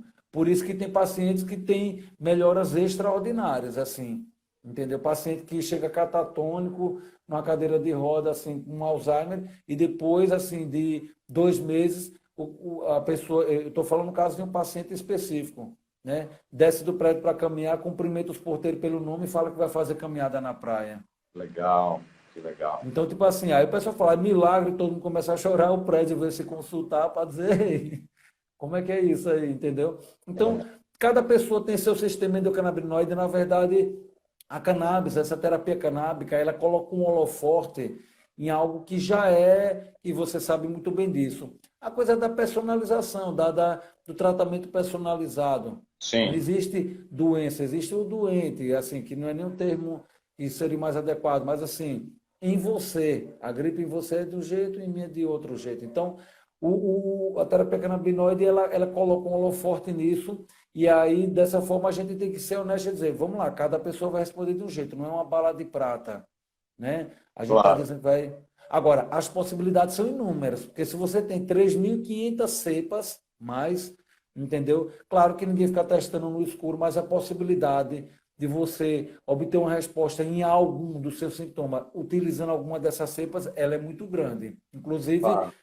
por outros canabinoides que não são nem tão falados, como o próprio THCV, né, que é uma promessa para a doença neurodegenerativa, É? e também existe o THCV, né, que é outro canabinoide. Existe o THC, THCA, CBG, CBC, CBN, agora o Legal. CBN, reduzindo Tem um glicemia. aspecto aí, Pedro, que eu gostaria de complementar você, porque as pessoas estão buscando, como você falou, a bala de prata, né, ou a pílula mágica, né? É importante lembrar também que as pessoas precisam assumir a responsabilidade pelos seus sintomas, né? Então, né, o óleo de cannabis, ele é algo aí com um potencial gigante, né, de ativar um sistema, né, que influencia inúmeros sistemas do seu corpo. Agora, você também tem que lembrar que você tem um estilo de vida, né? Você se alimenta de uma determinada maneira, os seus pensamentos. Então, assim, você precisa exercitar o autocuidado, precisa entender que a doença também é um aprendizado, ela traz uma lição, né? Traz algo aí, né? Porque você tira o sintoma, né? Você está trabalhando no sentido de favorecer a pessoa no aspecto do cérebro funcionar melhor. Mas se você está lá se intoxicando todo dia com as mesmas coisas, se entupindo de álcool, de alimentos industrializados, agrotóxicos, então assim, é como se você estivesse andando em sentido contrário. Então é importante entender que a doença ela é sistêmica, né? E ela diz muito sobre você, né? Sobre o seu aprendizado também. Agora você tem aí o que o Dr. Pedro está trazendo, é que você tem, né, uma planta que é poderosíssima, né? Uma quantidade de substâncias que eu nem sabia que era tanto, aí quase 1.500 substâncias, né? E que reconhecidamente os trabalhos científicos sobre o Alzheimer, sobre Parkinson, são inúmeras evidências científicas de que ela é muito poderosa realmente, né? Agora, se você usa um recurso como esse e você ao mesmo tempo introduz um estilo de vida, você cuida melhor de você, ou seja, você cuida da sua alimentação, faz atividade física, faz meditação, faz uma série, ou seja, investe, né? Então você vai ter aí, né, uma possibilidade, né, de recuperação muito grande, porque você não está botando essas químicas, né? Os antidepressivos geram um nível de dependência absurda, né? Você não está contaminando o seu corpo, poluindo o seu corpo, intoxicando o seu corpo, muito pelo contrário. Você está falando a linguagem do seu corpo, né? É um sistema, na verdade, né, Pedro? Então, só para acrescentar, porque às vezes as pessoas estão querendo, ou seja, a pílula mágica, né? E essa pílula mágica não existe, né? Mesmo nas medicinas naturais, as pessoas podem entrar nesse campo de se liberar do sintoma. Claro, você não vai ter os efeitos colaterais das drogas, mas você pode ficar lá mantendo aquele padrão que leva você a viver doente eternamente, né? Ou seja, melhora, mas piora, melhora, mas piora, né? Mas, enfim, mas você tem um recurso extraordinário, sem dúvida alguma, né, Pedro? Você começou por onde inicia a minha consulta, né? Naquela forma de avaliação, né? Onde se tem a anamnese, eu começo pelos hábitos, né? E já começo explicando isso mesmo, que todo tratamento é uma balança. E que simplesmente ela vai pesar para o lado que você colocar mais peso. Não precisa ser médico para entender isso. E aí, assim, muitas das indicações que vão para pacientes, ela é o que eu digo para os pacientes, para não se sentirem também como se fossem os doentes e tal, no sentido de que eu sou a pior coisa. Não, é indicação que vai para todo mundo deveria acordar, fazer um bom alongamento, meditar, né? Fazer uma atividade física, pegar sol, uma alimentação adequada. E veja que disso tudo que eu falo, né, só depende da pessoa até então. Sim, Claro, né? A forma como a gente expressa tem que ter uma tranquilidade também, né? O paciente com fibromialgia, você fala, vai lá alongar, pegar sol, ele não quer nem sair da cama. Então, você vai ter que ajudar ele a quebrar esse ciclo vicioso, mostrando que quando você entra com tratamento, a ideia não é dizer, estou melhor, agora é que eu posso, né? Doutor, eu tenho gastrite, eu posso tomar uma cerveja? Eu digo, quem vai dizer é teu estômago. Você vai saber logo, aham, entendeu? Então, assim, é exatamente isso, é entender que todo tratamento ele é uma balança. Tem coisas que dependem de você, tem coisas que não. Você claro. fala, eu posso fazer uma acupuntura, eu posso uma psicoterapia, né? Depende de terceiros, né? E aí, assim, e você tenta lançar mão, né, desse conjunto. E aí eu sempre falo, é claro que você tem que ter essa sensibilidade, né? O paciente autista tem seletividade alimentar, mas quando ele entra no consultório comendo, né, aqueles salgadinhos e tomando, sei lá, suco de caixinha ou refrigerante, que refrigerante não devia nem ser vendido, né? Se Com fosse certeza. para falar de coisa séria, vamos saber que o refrigerante não poderia nem ser vendido. Então, assim, quando ele entra ali, você fala, ó, é isso. A planta tem um efeito antipsicótico, neurogênese, anti-inflamatório, analgésico, mas isso aí tem tudo o contrário. Então, o que vai Uhum. acontecer? Queda de braço. Na balança, você está botando peso para um lado, peso para o outro. E aí, é onde você falou, a responsabilidade é sua, até porque, por exemplo, não existe nenhum tratamento realizado de forma passiva que ele apresenta uma possibilidade de sucesso terapêutico igual a quem o faz de forma ativa. Né? Claro. Por exemplo, em congresso de dor, isso já é uma coisa que está bem consolidada, né? Não é nenhuma novidade para quem lida com o tema, de que não existe uma indicação de um repouso absoluto para ninguém.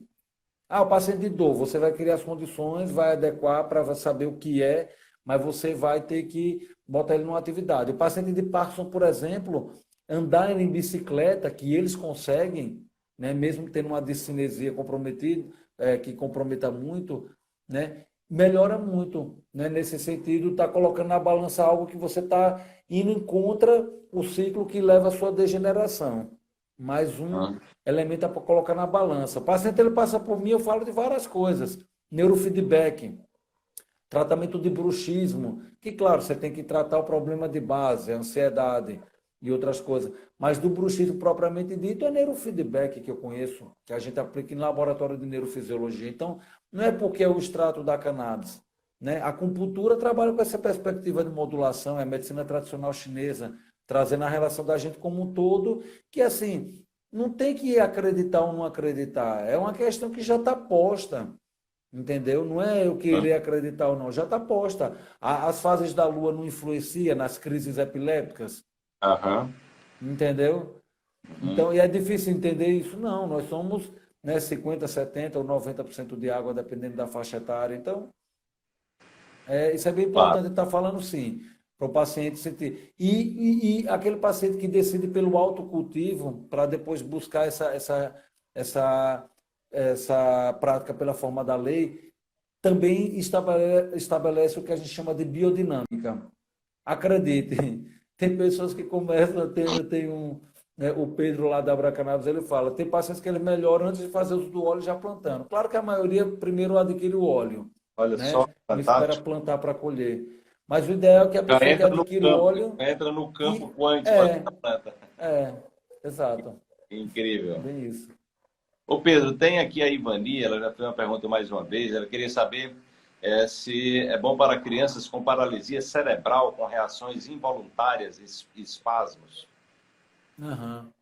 Pois é, me fizeram essa pergunta mais cedo, ó, sobre espasmo, sobre esse diagnóstico, né, comentaram sobre Zika, né, síndrome congênita do Zika, né? E eu lembrei de uma entrevista que me fizeram em 2014, quando eu comecei a trabalhar, né, com um acompanhamento de prescrição de paciente de cannabis, é, que eles perguntaram: "E aí, você vai dar maconha para criança com microcefalia?" Aí eu falei, cada paciente tem que ser avaliado individualmente. Agora, conhecendo a fisiopatologia, o funcionamento desarmônico, né, que acontece nesse diagnóstico e conhecendo as propriedades da planta, eu não tenho dúvidas de que muitos pacientes vão se beneficiar. E hoje a gente tem estudos, até aqui no Maranhão, né, de pesquisa na síndrome congênita do Zika, e eu já venho atendendo vários pacientes com diagnóstico tanto de paralisia cerebral e o espasmo. Pra você ter uma ideia, e aí, veja, o espasmo, quem tem uma função importante é o THC, para você ver. Sim, né? Os canabinoides, o CBD, o THC, você vê que, por exemplo, o medicamento que passa a ser vendido no Brasil a partir de 2017, lá na Drogazil, por R$ 2.800, o Mevatil, ele contém THC e CBD e é para tratar dor e espasmo de paciente com esclerose múltipla. Então, a ação antipsicótica, que eu falei, antitumoral, anticonvulsivante, neurogênese, ansiolítica, né? Tem antiespasmódica também. Então, vários pacientes com diagnóstico de paralisia cerebral, cada caso vai ser individualmente analisado, mas de maneira geral, eles se beneficiam sim do uso do extrato. Maravilha, Pedro. Estamos chegando aqui ao final dessa live maravilhosa, com muitas informações aí esclarecedoras. Você poderia falar só a diferença entre THC e CBD desde o início, que algumas pessoas perguntam, e como eles se complementam para a gente fechar a nossa live? Uhum, sim, você usou um termo bem feliz mesmo. Veja, antes de mais nada, é entender que quando a gente fala de THC e CBD, como eu disse anteriormente, eles são dois dos 177 fitocannabinoides conhecidos, né? CBN, CBG, THCV, THCA, né? E que, na verdade, em termos de ação, de função, fazendo uma analogia com o que a gente usa da medicina tradicional chinesa, é exatamente aquele símbolo do yin e do yang, né? Perfeito. Que é exatamente isso. Eles têm ações opostas e complementares, por isso que eu falei Ah, que seu termo, ele foi muito feliz. Então, eles são esses canabinoides, né? O THC, o CBD, ele age como se fosse um antídoto dos efeitos colaterais do THC.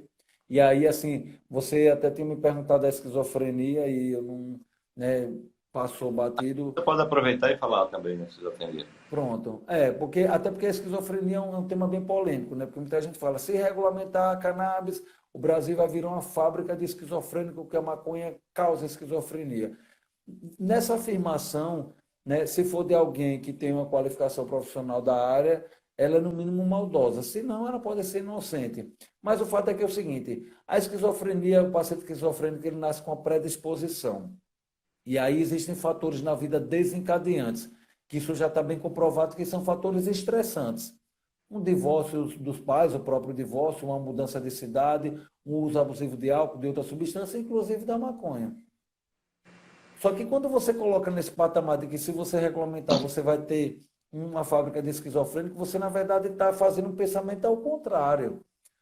O que os estudos mostram é que o paciente que tem uma predisposição a esse diagnóstico de esquizofrenia, eles têm uma tendência maior de uso e abuso de substâncias.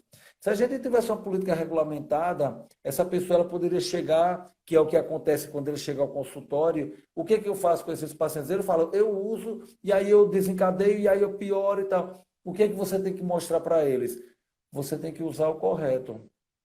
Você vai ter que usar uma cepa que ela seja predominantemente CBD, porque o THC muito forte, ele tem esse potencial de desencadear uma ansiedade, que aí no caso do paciente que tem predisposição à psicose, pode desencadear surto. Mas veja, esquizofrenia não é causada e não é que você vai desencadear de qualquer forma, mesmo sendo desencadeado. Inclusive, a gente tem vários estudos de canabinoide como CBD tratando a esquizofrenia. Então veja que tudo depende, né? Você vê, tem estudo de Harvard, estudo da USP de Ribeirão Preto mostrando, né, sobre esse tratamento. Então ele tem esse efeito, né? O CBD e o THC são opostos e complementares, assim, de maneira geral. E é isso, vai estar ajudando no tratamento de diversas patologias, porque vai se ligar nesses não só receptores canabinoides, como também há de se falar que eles se ligam também a receptores não canabinoides, como, por exemplo, serotoninérgicos e outros mais, né? Maravilha, doutor Pedro. Uma grande aula, muito esclarecedora aí, gente. Muitas dúvidas tiradas. Depois dá uma chegada lá segue o doutor Pedro lá, no Instagram dele. Repete o Instagram aí. Já lembrou o nome do seu Instagram, não? É meu nome, Pedro da Costa Melo, né? Pedro da Costa Melo. Com dois Melo com L's. dois L. Pedro da Costa Melo, vai Isso. lá, curte, passa a seguir ele, de repente manda um direct, agenda aí uma consulta online, né, nesse período de pandemia, né? Busque, tem muita informação, olha, quando eu estava nos Estados Unidos eu vi muitos vídeos, né? Tem muitos vídeos em inglês, você pode botar legenda se você não fala inglês, então tem muito conteúdo no YouTube, bota lá de cura de inúmeras doenças, de diabetes, de câncer, de Alzheimer, de esclerose múltipla, fibromialgia. Então, dá uma olhada, procura se informar, né? Procura ver conteúdos educativos, né? E que traga essa consistência e busque um profissional que possa, de repente, lhe orientar no uso, né? Porque eu acho que é isso aí, buscar a orientação adequada, porque há uma complexidade, né? Como o Pedro falou aí, tem mais de 3.500 cepas, então, de repente, para o seu caso, você pode fazer uso de uma cepa mais adequada, né? E leve à frente essa informação, compartilhe essa live, dá uma passada lá depois na postagem, né? E deixa um comentário. Comentar mostra a relevância do conteúdo, né? Então, as mídias sociais, elas trabalham, elas levam para mais pessoas quando elas percebem que o conteúdo é significativo. Ele é significativo quando você passa lá e comenta. Então, passa lá depois, nessas duas lives, vão ficar no IGTV do meu Instagram. Depois eu vou compartilhar com o Dr. Pedro também. E aí, vocês comentem, deixem um comentário, deixem um like lá, comenta, porque com isso a gente aumenta o alcance, mais pessoas. Vai ficar gravado assim. A primeira eu já publiquei, já está publicado. O que eu estou pedindo a vocês é que dê uma passada lá, e curta e comente para que a gente aumente o alcance e compartilhe, né? Compartilhe essa live para que mais pessoas possam se beneficiar, né? Esse trabalho é um trabalho educativo, né? Esclarecedor, né? E nós tivemos aqui, né, informações muito preciosas. Pedro, eu gostaria que você deixasse aí, então, queria lhe agradecer por essa participação, muitas informações importantes, né?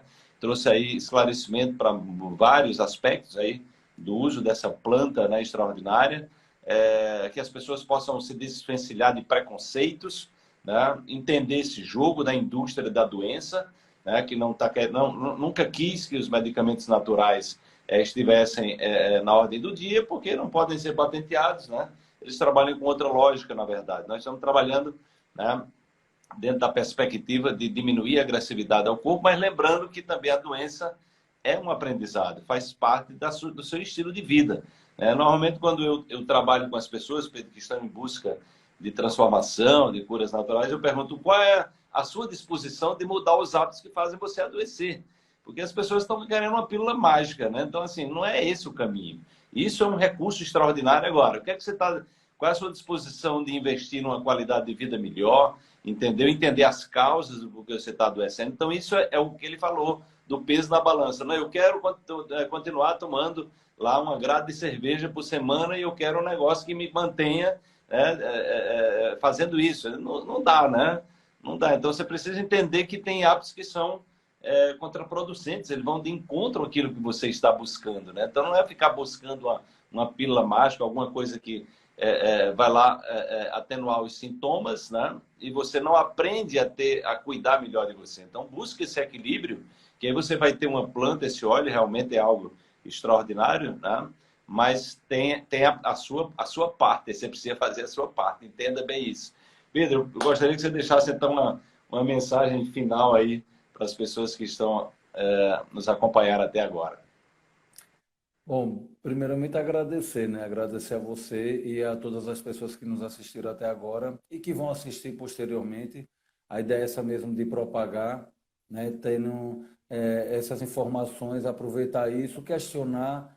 Eu me coloco à disposição, né? Eu tanto faço meu trabalho dentro do consultório particular, que agora já não sou só eu desde 2018 eu venho trabalhando na perspectiva de curso de prescrição para médicos e hoje eu tenho uma equipe que eu me completo com elas e eles, né, para os atendimentos particulares e também o trabalho social dentro das associações, no caso das citadas aí, né, o Instituto Jurema na terapia psicodélica, né, a Cultive, a Colher e a Sativoteca como associações canábicas, onde meu trabalho, na verdade, é dentro da comissão de pesquisa e produção, e junto com essa comissão, eu sou responsável pelo acompanhamento, né, desses pacientes, né, justamente no objetivo de tentar garantir esse tratamento otimizado, garantindo esse acompanhamento e também um acompanhamento da cadeia produtiva, né, desse fitoterápico, para a gente garantir que a gente tenha informação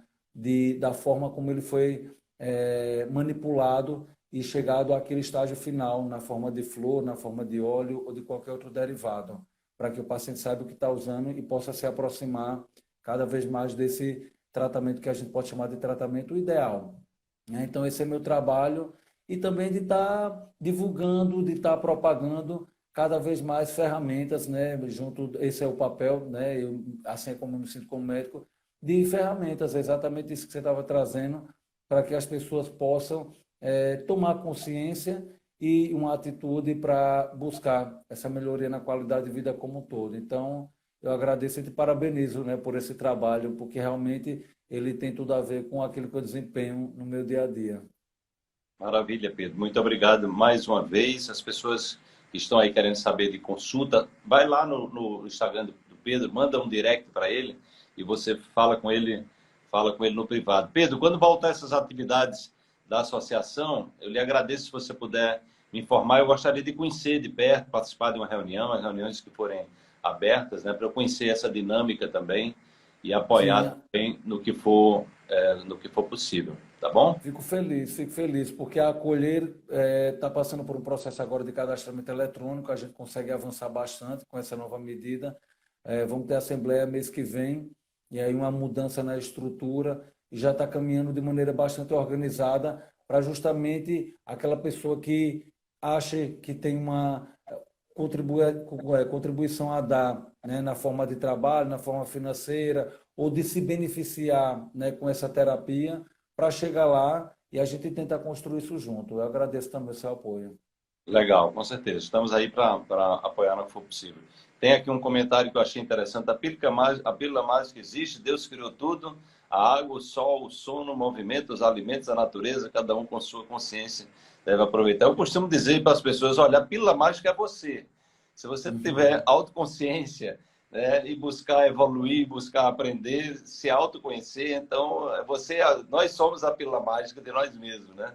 A grande É farmácia isso. divina está dentro da gente e está aí na natureza, né? Uma planta como essa mostra que há uma inteligência extraordinária na natureza que rege tudo e dentro da gente, se a gente também joga o jogo a favor do nosso corpo, ele também é capaz de fazer milagres. Pedro, um grande Com abraço e certeza. boa noite a todos vocês, gente. Ó, eu vou publicar essa live, vou escrever um textozinho, a outra já está publicada. Eu peço a vocês que por gentileza, dá uma passadinha lá, comenta, deixa um like para que a gente possa viralizar essa pergunta. Depois eu mando para você também o link, viu, Pedro? Tá bom, então. Um Boa abração. noite. Grande Obrigadão. Boa abraço. noite a todas e todos. Tchau, tchau, minha gente. Tchau, tchau.